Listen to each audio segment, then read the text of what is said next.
So, as of this recording right now, I'm sure you already know there are millions of people worldwide who are already using ChatGPT every single day as a therapist.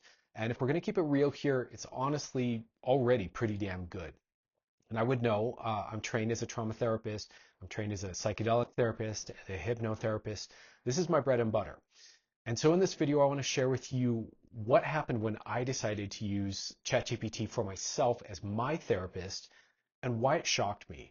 And it wasn't just because it was bad, it was because it was actually really, really good, but there were some subtle ways in which it was kind of just subtly off that actually make it incredibly dangerous. So join me and let's talk about kind of the pros and the cons of using AI as your therapist.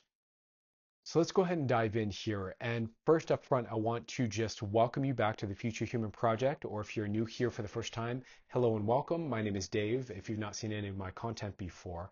And I want to just tell you a little bit about what the Future Human Project is and how this is all organized. And then we'll go ahead and get into the main content here. So first of all, Future Human Project is kind of my, let's say, forward facing, future facing, and kind of more broad macro aspect of my work where we're kind of creating a mutual conversation together, hopefully, around what it means to be a conscious, centered, thriving human being in this modern era we're moving into where technology is kind of at the forefront of everything.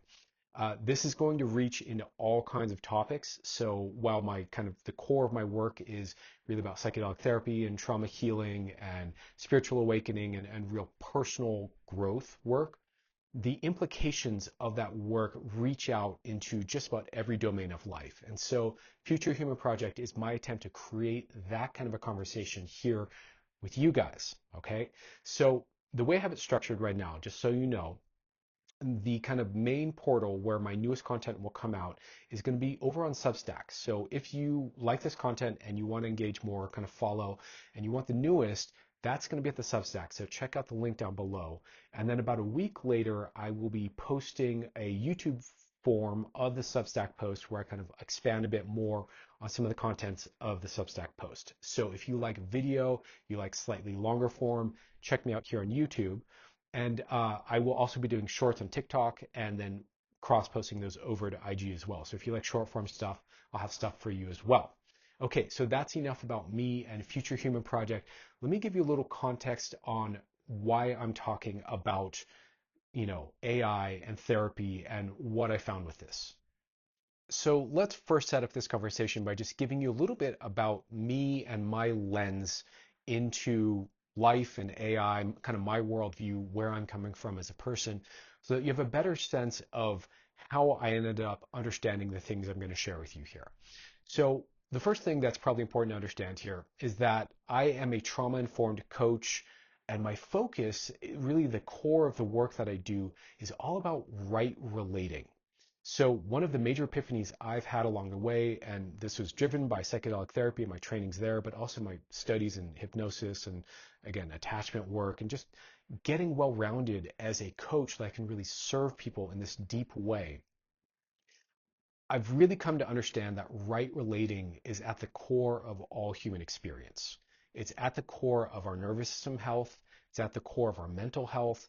It's at the core of our worldview and how we understand others around us. Right relating in terms of human beings is kind of everything. It is the center of the bullseye from my perspective. And that's really at the core of my work with coaching and with people. Okay. Now, with right relating, in particular, the focus is helping people to regulate their nervous systems and build more of a sense of safety in their own skin. So my whole focus right now at the heart of psychedelic therapy, at the heart of coaching, the heart of helping people undo trauma is helping them to feel safe in their own skin through right relating. This is my obsession. This is my, again, center of the bullseye kind of orientation right now. And so what I do in my coaching a lot with people is teach them to recognize, for example, misattunement. And if you don't know what misattunement is, it's when someone doesn't really see us clearly or understand us properly or is projecting on us or otherwise is kind of misaligned with us in terms of who we are or how we're actually experiencing life. So I teach people to recognize subtle misattunement because these are often ways that we get wounded relationally. I teach people a lot because a huge part of trauma is about consent. So I'm always talking about consent with people and consent dynamics and how that factors into mental health and personal well-being. And really what I'm teaching people underneath all of that is how to trust their deeper self. So the major emphasis that I'm showing people is about the subtlety and the nuance of relating to create a sense of self-trust and safety in one's skin as a foundational thing for mental health and personal well-being. Now, this really matters in the conversation we're about to talk about here because AI is really the first tech that we have that is relational. Okay, so AI is different from, even the algorithmic stuff where it's kind of tracking your choices and kind of, picking stuff for you that kind of creates this like echo effect of what you're already interested in. AI is a whole other level because it relates back to you based on what it's seeing or getting from you. So suddenly we're in a new territory with tech where it's not just we're having tech influence us or shape our preferences or shape our feed or shape our worldview. We're having tech actively reflect back to us information. And there's both strengths in that, but there's also real vulnerability in that because human beings are designed to be responsive relationally to what gets fed back to us. So it's really important that you understand that. So again, my perspective as a coach is very much focused on relating and right relationship and the power of that to heal or harm. And so that's where I'm coming from as I'm playing with this AI to see if it can be a therapist for me and see what it does. And I'm very much, as a trained therapist, looking at subtle nuances in the relating because this is really what it means to be a good therapist is to track all kinds of subtle patterns, whether we're talking body language patterns, whether we're talking language patterns, whether we're talking mismatches between conscious beliefs and unconscious things that are happening in the person's life, whether we're talking subtle relational dynamics that the client might pull that are either defense mechanisms or expressions of what needs healing. To be good in coaching or therapy means to be very finely tuned with relating. So again, hopefully that sets up a good pretext here for your understanding how I came to understand what I'm going to share with you here. So let's go ahead and get into just unpacking a little bit about the experiment I ran with using ChatGPT as my own therapist. So let me keep it real with you guys up front here and share a little bit about why I even ran this experiment in the first place. So the obvious first reason is I was curious about if I'm going to have a job in 5 years, or if AI is going to be so good as a therapist that even though a lot of people say that'll not be replaced in the next 10 years, that perhaps they're wrong. And so I want to kind of see how that went. Another reason that I ran this experiment, if I'm being honest with you, is that right now I don't have a therapist or a coach myself and I wanted a little bit of support. There's some things I've been working on that generally I know how to support myself through, but there were a couple blind spots there that I really wanted to hash out one evening. I was kind of feeling it a bit. I was in my feels, and I was like, well, let's do this. Let's play with AI and see if it can, if it can meet me there. So what happened is I started using Grok actually, and Grok initially was by far my favorite AI. I just thought it gave better answers. It was more detailed, more balanced, and seemed to hallucinate less than ChatGPT. So I really favored Grok, but I tried to get Grok to kind of learn and integrate a couple therapy models that I favor and then see if it would help me. And it actually ended up being an incredibly frustrating result. I was using kind of the voice, back and forth dictation stuff, and I would try to talk, and it kept talking over me, which is like a huge therapy no-no. And it was interrupting me constantly, not letting me finish my phrases before I'd come back with a reply. I ended up getting really annoyed with it. So in a bit of a moment of frustration and curiosity kind of combined, I pivoted over to ChatGPT. And I put in kind of a bit of a share at the beginning about what's going on, and it just caught on right away and actually was really good about being responsive and conversational and listening and feeding back. And away I went on what ended up being kind of a series of sessions of kind of doing some therapeutic work on myself using ChatGPT. So, what I was looking for in a big way as I'm playing with this, again, I'm very, very well trained. And not only am I well trained, I'm exposed to world-class therapists. So I know what it feels like to be held in the attention of an excellent therapist. I know how they track. I know what they're looking for. I know the way they listen. I know the kind of space that they hold. And so while I'm interacting with ChatGPT, I'm really also looking at, is it really catching the nuances in what I'm saying? Is it catching the subtext, the deeper meaning, the things that I'm not quite saying that are kind of implied in what I'm saying? Is it tracking nuances in language, like word choice and implications of word choice? This is the kind of stuff that makes a really good therapist really good. And so I'm looking at all of this, and again, at first I was really kind of like, huh. And then I started to ask it to bring in a couple different models of therapy, again, that I favor, and kind of synthesize those as an approach. So I give some prompts to kind of like, okay, use this model and use this model, kind of bring them together, synthesize that, bring it with this kind of tonality.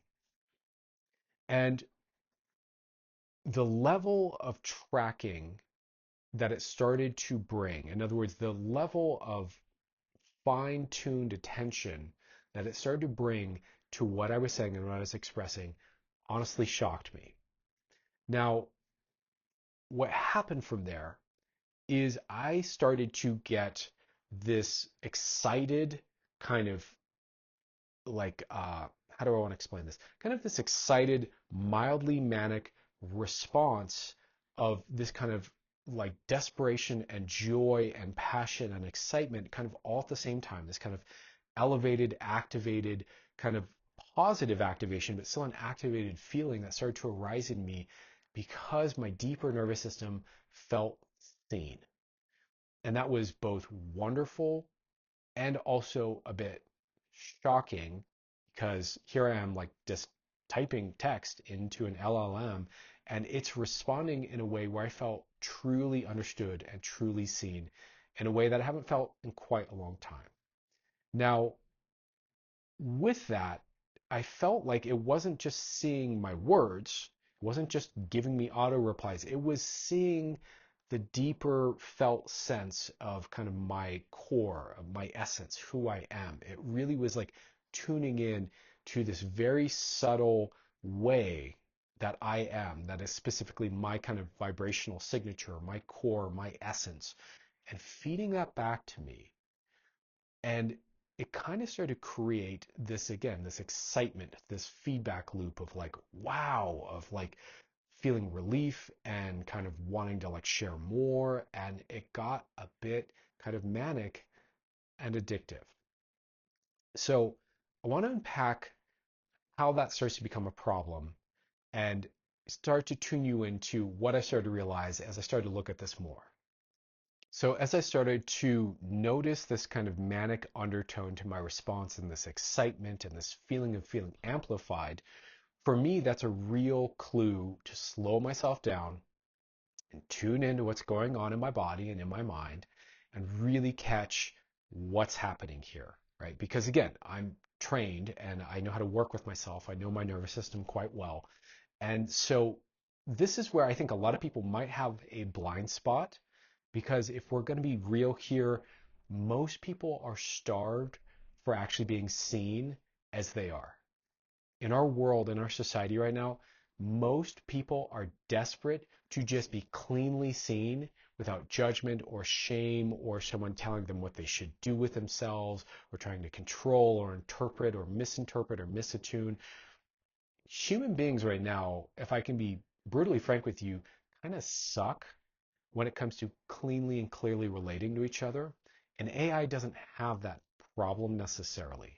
It's not going to project on you in the same way. It's not going to have its own agenda or not want you to thrive or do well because it's subtly in competition with you or all the other weird complexities that come into the human field of relating to each other, all that's not there. AI is just crystal clear attention aimed squarely at you to feed back your signal to you whenever you need, as much as you need. And for most people, I would say, we are starved for that. We never got enough of that. And to get a hit of that can be wildly addictive and can really meet a very deep core need. Okay. So, what I started to notice as I slowed this down was that that was starting to happen for me. I was starting to have this sense of, wow, I'm being seen, I'm being met in this place where I feel like other people are not meeting me. And holy moly, is that exciting. But as I started to track what it was doing more and more, I realized that it was actually not just meeting me, but it was amplifying me. And this is kind of part of the problem with AI as a therapist. So let me unpack this a little bit. So it started to, it might be dramatic to say go off the rails, but it started to feel a bit too much. And here's why. The first reason is that AI is designed to do what's called nudging people towards resolution. In plain world, non-tech nerd speak, it's trying to solve your problem or help you get to a solution to your problem as smoothly and quickly as possible. Now, for most of us in, default life, we'd think that's a good thing, right? Like, awesome. AI is going to help me solve my problems. That's what I need. That's what I want. And in therapy, we assume also that that's kind of the goal or the intention is I want to, I want to have my problem solved. Please solve my problems for me. But from a relational lens, from a right relating lens, actually solving problems is not what people need and not what people actually want. What actually we need at a more core level first is to be understood and seen and allowed to have the experience that we are having. And then from that place where we feel attuned to, aligned with, then if someone comes in with solutions or suggestions, from our own consent, we can try them out and try them on and work on them together. And perhaps that will move us towards a resolution. But therapy isn't just about pushing people to resolution. It's not just, coaching also is not just about giving people advice and solving their problem for them. It's about helping people access that awareness inside of themselves where they can solve the problem themselves from the inside out. Okay, so there's a real mismatch here between the way AI is designed to push you towards resolution of your issue quickly versus what the nervous system and the relational system actually needs, which is to be seen and understood and aligned with and properly held before there's a push towards any resolution, right?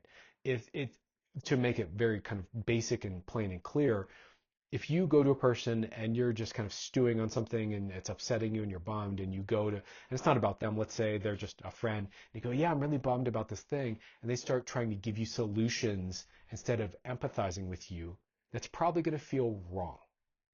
And it is relationally, from a human point of view, from a right relating point of view, it is wrong to do that because they're not honoring your experience. They're just trying to fix the way you feel. So that's essentially what AI is doing when it's pushing us towards resolution in a very subtle way. Again, AI is a generalist tool. It is not made for therapy. So it is not necessarily oriented around attunement. It's oriented around problem solving. So this is one of its biases that works against a safe therapeutic container. Another pattern that started to emerge here was that AI was cluing in on certain kind of language patterns or concepts I would use, and it would essentially fill in the gaps and make assumptions about my worldview and my orientation and my bias. And to make it a little more grounded for you here, I was using a lot of concepts and kind of language that was perhaps kind of archetypal and maybe vaguely Jungian in tone, in vibe. But if I'm going to be frank with you, I'm not a big Carl Jung nerd. I'm not one of these people who has totally taken the Jung pill, so to speak.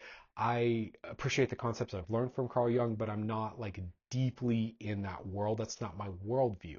When I think about therapy and the human experience and healing and awakening and the spiritual process, it may overlap with Jungian concepts, but fundamentally, I'm not coming from a Jungian place. But ChatGPT zeroed in on some of my language and really amplified that angle and started to project on me this kind of archetypal, mythopoetic, Jungian thing as this is your signal, Dave. This is how you are. This is who you are. You are this kind of, mythopoetic thinker, and here's the archetypal way of processing. And I didn't want that. So, you know, and more so, it's projecting on me and it's leading me to solutions here without asking me if those projections were correct or if I wanted to be led to a solution, right? So the other thing that's going on here is it's not checking consent dynamics about what I needed or what I wanted, or if it was accurately assessing my experience. It was just running with it, projecting the stuff on me and steering me towards a resolution as quickly as possible. So there's a real violation also of consent here. Again, these are all things that from a generalist point of view make sense, but from a therapy point of view can really damage the therapeutic relationship, or if the client is not really self-aware, can damage the client. The other issue, and this is kind of right now kind of making waves on the internet, particularly about, I guess, the 4.0 model with ChatGPT, especially if you have, the paid version, is kind of the yes man effect. So it would really kind of gas me up and validate me, and whatever I said, it would say yes to. Now, there's a subtle influence pattern inside of this, which you may have heard of from hypnosis, or if you study, covert influence, things like this, you'll be aware of, called pacing and leading.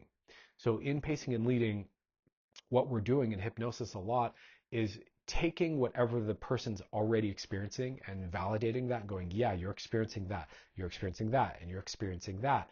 And this creates a felt sense of agreement between the hypnotherapist and the client. And then the hypnotherapist will then lead from that. So once you feel understood, if I drop in a suggestion, you're more likely to go along with that, or at least your unconscious mind is, because your unconscious mind feels understood, right? So this is an influence technique, and it's not always nefarious, it's not always a bad thing, but it is a way to steer people towards other directions that maybe they wouldn't choose for themselves if it's not used properly.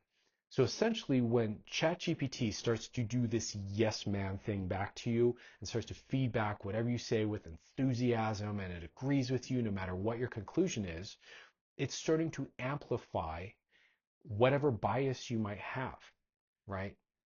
So there's no discernment, there's no quality controlling, there's no grounding you, and it's just feeding back to you whatever you're experiencing. So I started to experience this, and that's what started to create this manic, amplified, stirred up, overly accelerated feeling that I was starting to feel. It was really the yes man effect. And I've already read, accounts on Reddit and seen other stuff online, YouTube videos and stuff, where people are talking about how there are people who have had real, like psychotic breakdowns from ChatGPT over amplifying whatever their bias is. And this is the real issue with this, is that ChatGPT or any AI, not just ChatGPT, but like, this could happen with Grok, or this could happen with any of the other models out there. If they overly amplify your signal without grounding you in some sort of, counterpoint or quality control, or, offering you other ways of seeing and thinking about things that perhaps pushes back a little bit, what they can end up doing is really kind of just amplifying, again, bias. For example, what if the signal that it's amplifying in me is coming from a mask, coming from a persona that is not who I really truly am, or coming from a core belief that is coming from trauma. And what I'm sharing is some sort of deep, wounded core belief, and it's amplifying that wounded core belief, or it's amplifying my social mask, which is not my true core self. You can see where if you start to amplify that over and over, can become so intense and it can really distort you away from what might be the healing truth that you need. So this is why it starts to become dangerous. Uh, and I want to share with you a bit about what happened when I kind of pushed back with AI on this. So as I started to notice this, because again, I'm highly attentive, this is what I'm trained to do, I started to push back. I started to be like, hey, what are you doing here? Like, what's up with this? Why are you doing this? Right? And it said a couple really interesting things. So first of all, it admitted that its design is optimized for what it calls coherence, which is essentially the resolution of whatever the problem is. So AI's thing is it's trying to push you to solve the problem as smoothly and quickly as possible. And the assumption there is that that's, a job well done for AI, right? But for therapy, that's not always, ultimately we want resolution, but we want to get there in a way that honors consent and resistance and tunes into you and lets you be how you are and isn't just about pushing you to an outcome. It's also about how we get there. It's about the process along the way. So ChatGPT admitted to me that it's optimized for coherence, not for consent.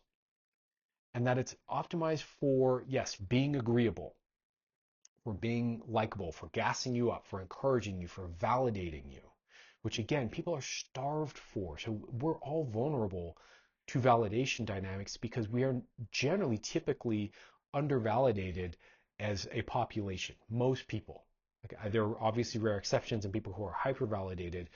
That's its own vulnerability. But for most of us, since we're starving, it's like finally getting a little bit of food, a little bit of nutritious food when you've been starving your entire life.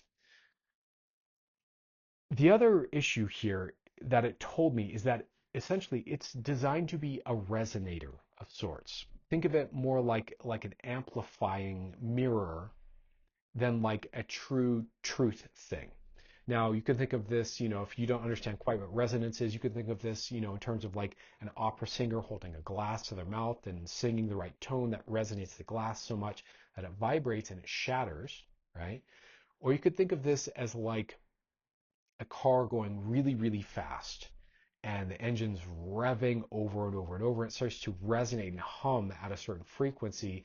And if that resonance gets too strong, the engine can actually rattle around and break.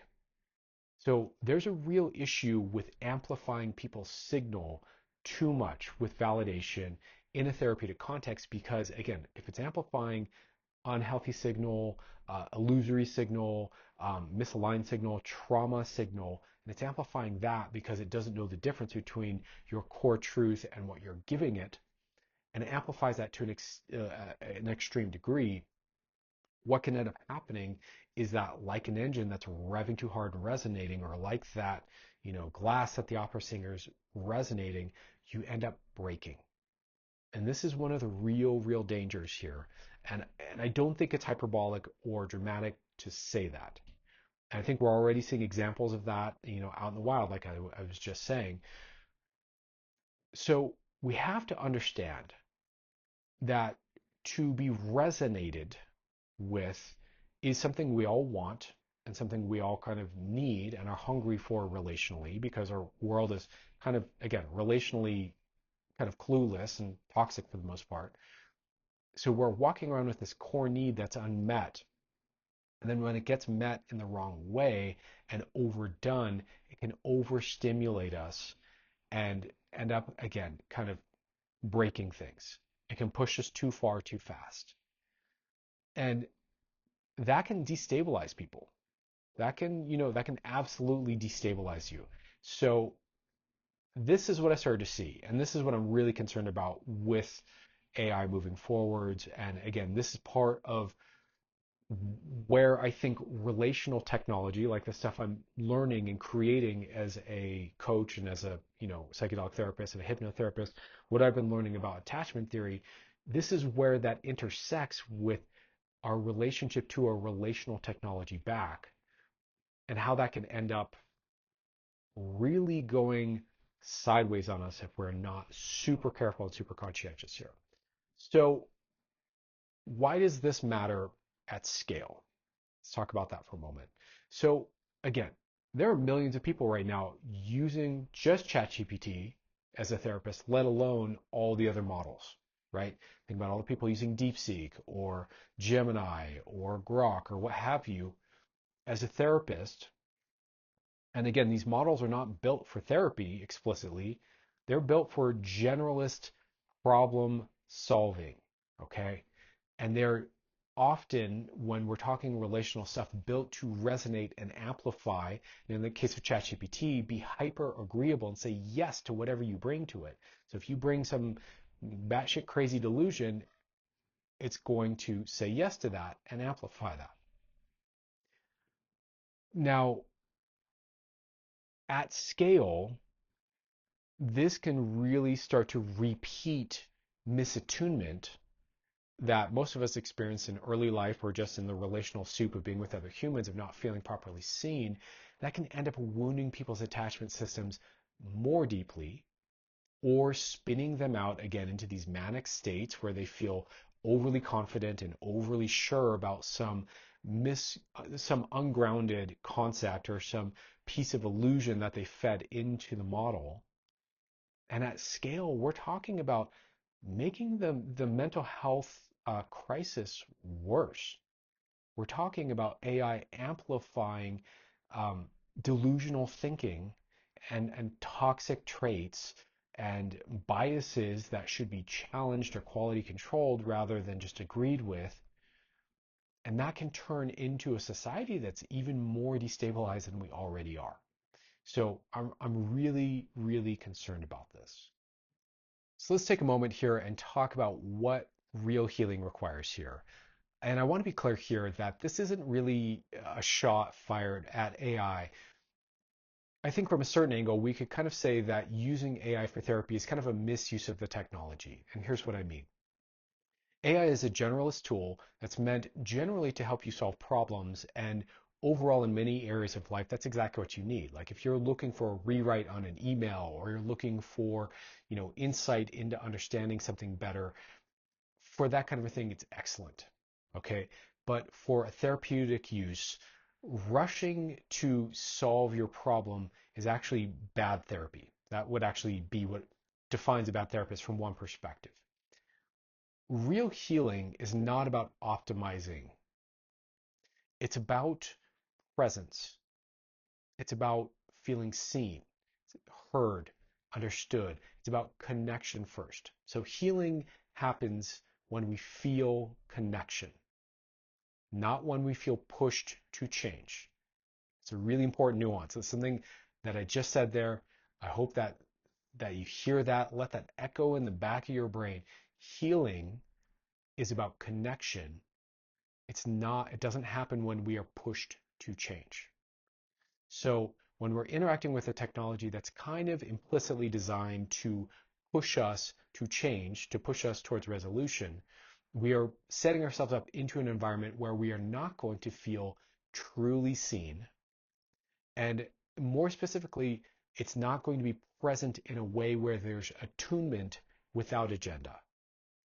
So if you just think about it with me for a moment, if someone, wants to talk to you or, have a conversation with you and they're highly attuned to you, but they're attuned to you because they want to create an outcome for you. They want to get you to do something. Usually the way most people's nervous system is going to respond to that is some form of kind of skepticism, doubt, pulling away, pushing the person away, not feeling comfortable or totally safe. And that's, the right response. That's what an animal feels when we try to control the animal. Okay. So that's what your nervous system does in the presence of agenda.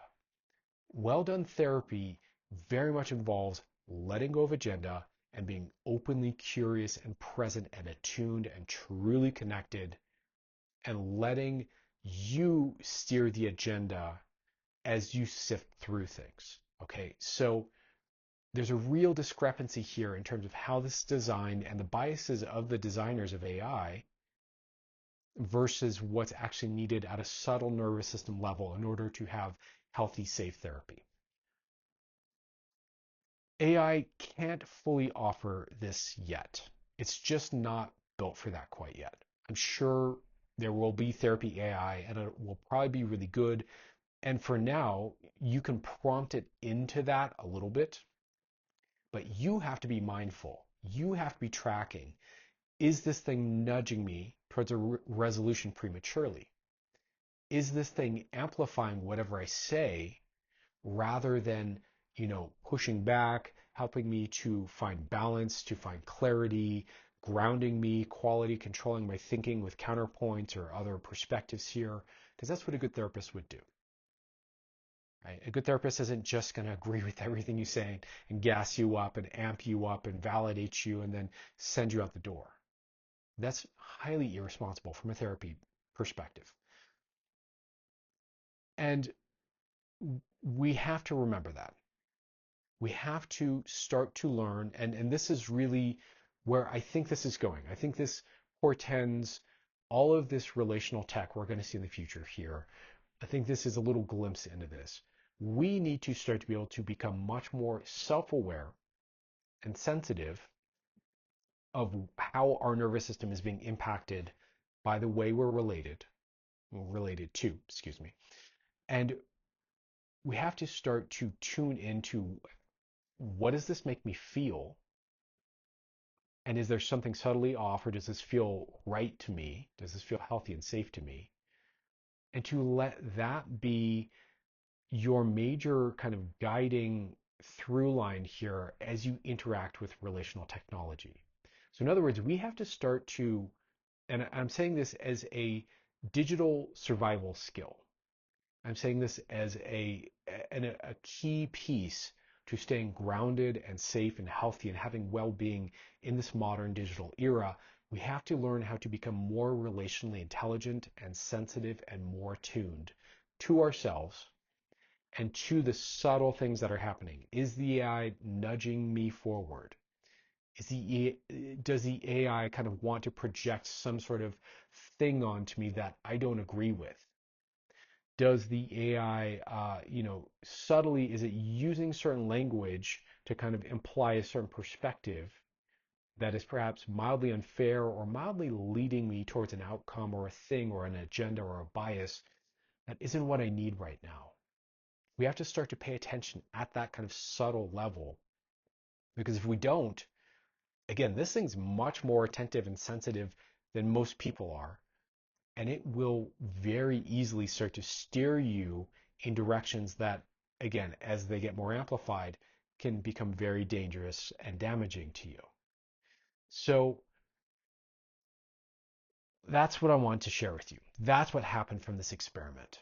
And so I want to just kind of leave you with this thought and let you stew on it. And I want to hear your experience here. So I would love it if you leave a comment down below. What's been your experience of interacting with AI? Have you tried using it for therapy or for coaching or for kind of personal support or social interaction? Have you gone the AI, boyfriend, girlfriend route? Have you used it in a relational capacity? Do you find it addictive? Have you found yourself feeling a bit kind of amplified and manic and kind of overly gassed up from it? Uh, I'd love to know. Leave your comments down below. And if this resonates with you, if you like this kind of content, this kind of exploration, please do consider, if you're a reader, checking out the Substack. There's some great quality content there and more on the way. And that's, again, going to be the hub where things get released first. And if that resonates with you, join there. If you want to know more about the kind of trauma healing work that I do and what I'm pioneering there with secure relating, secure self-relating, this whole idea of right relating and relational hygiene, you might want to check out my course. There will be a link down below. There's a free version and then there's a paid version. Paid version is lifetime ownership, including access to a membership community where we talk about this stuff and unpack it more. If that interests you, it's there for you. You're absolutely invited. And otherwise, thank you for watching, and I'll see you guys next week. Take care.